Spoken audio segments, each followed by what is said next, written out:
Newton. আচ্ছা, এইখান থেকে কিছু নিউটনের সূত্র থেকে কিছু এমসিকিউ প্র্যাকটিস করি। Newton law of motion, first কোশ্চেনটা আছে fundamental law of classical mechanics, প্রথম সূত্রটাই হবে নিউটনের ফার্স্ট ল, ঠিক আছে। নিউক্লিয়ার ফোর্স, অবশ্যই short range force. Nuclear force কোথায়? পরমাণু নিউক্লিয়াসে প্রোটন এবং নিউট্রনগুলির মধ্যে যে অ্যাট্রাকশন থাকে সেটা নিউক্লিয়ার ফোর্স। আবিষ্কার করেন ইউকাওয়া, জাপানি সায়েন্টিস্ট, 1947 সালে আবিষ্কার করেন, আর 1949 সালে নোবেল প্রাইজ পান এই ফোর্সের জন্য। এই ফোর্সের জন্য কোন কণা দায়ী? মেজন কণা দায়ী, পরমাণু নিউক্লিয়াসে ঘটে, শর্ট রেঞ্জ ফোর্স এটা হবে, হয়েছে। আর 4 ধরনের ফোর্স হয়, একটা হচ্ছে এই যে strong force, nuclear force, weak force, gravitational force আর ইলেকট্রোম্যাগনেটিক ফোর্স, 4টে ফোর্স আছে, ঠিক আছে। Fundamental force. Work energy theorem, the linear motion any particle is based on the Newton second law of motion. Work energy থিওরিমটা কি? এরকম একটা করে রেখেছি। থিওরিমটা কি? কৃতকার্য ওয়ার্ক ডান সমান এফ ইন্টু এস, গতিশক্তি পরিবর্তন। এটা হচ্ছে ওয়ার্ক এনার্জি থিওরিম, মানে কার্যশক্তি উপপাদ্য বাংলায় বলি, যেটা কৃতকার্যের পরিমাণটা হবে গতিশক্তি পরিবর্তন, এটা হবে। আচ্ছা, এটা হয়ে গেল। তারপরে কোশ্চেন হচ্ছে 4 নম্বর কোশ্চেনটা ভালো আছে। A body is moved along a straight line by the machine delivered constant power. The distance moved the body in the time t is proportional to, টাইমের সঙ্গে ডিস্ট্যান্সটা কী হয়ে যাবে? অপশান 3 হবে। অপশান সি, যেহেতু এমসিকিউ কীভাবে করবো এখানে করে দিয়েছি। F equal to M A জানি, পি সমান কৃতকার্য বাই হয়ে যায় টাইম, কৃতকার্যকে আমরা এটা এফ ইন্টু ভি করা যায়। কেন স্যার?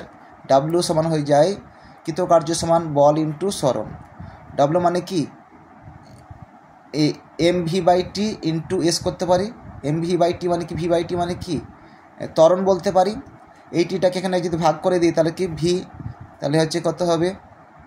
এটা হয়ে যাবে, সরি এটা ভুল বললাম, এটা হচ্ছে যাবে F equal to M S M. আচ্ছা, একটা টি করে দিলাম, এখানে টি থাকলো, একটা টি থাকবে, তাহলে ঠিক আছে, এটা হয়ে যাবে। তাহলে এই পার্টটা হয়ে যাবে তোমার এফ ইন্টু ওই যে পাওয়ার বলেছিলাম, পাওয়ার মানে টি দিয়ে ভাগ করেছি, টি দিয়ে ভাগ করলাম, তাহলে এটা কি হয়ে যাবে? এফ থাকলো, আর এস বাই টি মানে কি হয়ে যাবে? ভি হয়ে যাবে, ঠিক আছে। এটা করা যায় পাওয়ারের রিলেশন। আর এতদূর যাওয়ার দরকার নেই, পাওয়ার সমান এফ ইন্টু ভি হয়ে যাবে। তাহলে এখানে আমি কি করছি? এফ এর জায়গায় এম এ করে দিচ্ছি, এ মানে কি? ভি বাই টি, তাহলে ভি স্কোয়ার বাই টি হবে। ভালো করে দেখো, v square by t, v এর জায়গায় বসাতে পারি কি?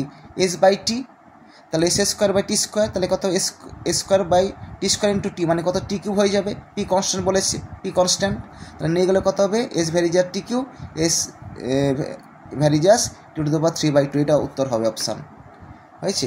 শর্টকাটে করবে এমসিকিউ, এটা বলে দিলাম। আর হচ্ছে আচ্ছা বলেছিলাম এটা হয়ে গেল। তাহলে 4 নম্বর কোশ্চেনটা, 5 কোশ্চেন দিয়েছে।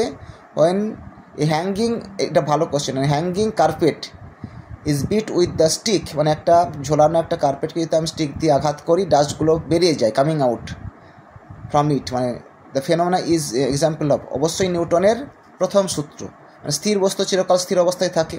কারণ হচ্ছে যখন আমরা হ্যাঙ্গিং কার্পেটকে আঘাত করছি, যখন কার্পেটটা সরে যাচ্ছে, কিন্তু তার মধ্যে যে ডাস্টগুলো রয়েছে তারা স্টিল পজিশনে থাকবে, মানে তাদের নিজস্ব পজিশনে স্টেবল থাকবে, এই কারণে আলাদা হয়ে যাচ্ছে। যেহেতু কার্পেটটা সরে যাচ্ছে কিন্তু পার্টিকেল কণাগুলো, ডাস্ট পার্টিকেল তার নিজস্ব পজিশনে থাকছে, তাই এগুলো বেরিয়ে যাচ্ছে। ফার্স্ট ল হবে Newton, first law of motion, ভালো question.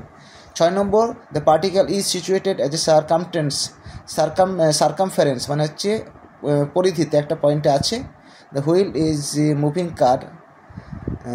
Of moving car, the path of the particle will be. পাথটা কীরকম হবে? অবশ্যই সাইক্লয়েড বিষয়টা কেমনটা দেখতে? এইরকম বিষয়টা, এই যে একটা কারের একটা এরকম, এই যে একটা পয়েন্ট ঘুরলে তাহলে কেমন হবে? এই কণাটা, এই যে কারটা এক পাক দিচ্ছে, মানে এটা এই পার্টিকেলটা এক পাক দিয়ে ঘুরে এখানে আসবে, আবার ঘুরে এখানে আসবে, আবার ঘুরে এরকম আসবে। এইটা হচ্ছে দেখতে বৃত্তাকার নয়, অধিবৃত্ত নয়, এটা হচ্ছে কি বললাম? পার্টটা হবে সাইক্লয়েড হবে। মানে কি হবে বিষয়টা তোমরা হয়তো পড়েছো, এখানে পার্টিকেলটা আছে, তো একবার রোটেশন করলো, তাহলে তো এখানে মানে হুইলটা এখানে এই পজিশনে তো নাই, হুইলটার এই পজিশনে যখন শিফট হয়েছে, যখন এখানে হুইলটা এক পাক ঘুরে রোটেশন এখানে এসছে, এই পার্টিকালে এই বরাবর রোটেশন হয়ে এখানে এসছে, আবার একবার রোটেশন করছে, একবার রোটেশন মানে তোমার এই পয়েন্ট থেকে হুইলটা এই পয়েন্টে আসলো, কিন্তু পার্টিকেলটা কোন বরাবর, এই বরাবর ঘুরে এখানে আসলো, এরকম সাইক্লয়েড হবে দেখতে। এ particle moving under a central force কোথায় হবে?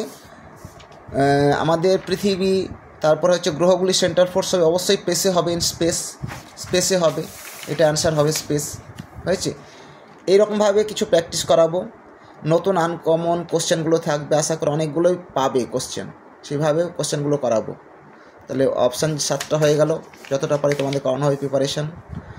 আর অবশ্যই কোনো কোশ্চেনে মিস্টেক থাকলে অবশ্যই কমেন্টে জানাবে। থ্যাংক ইউ সবাইকে।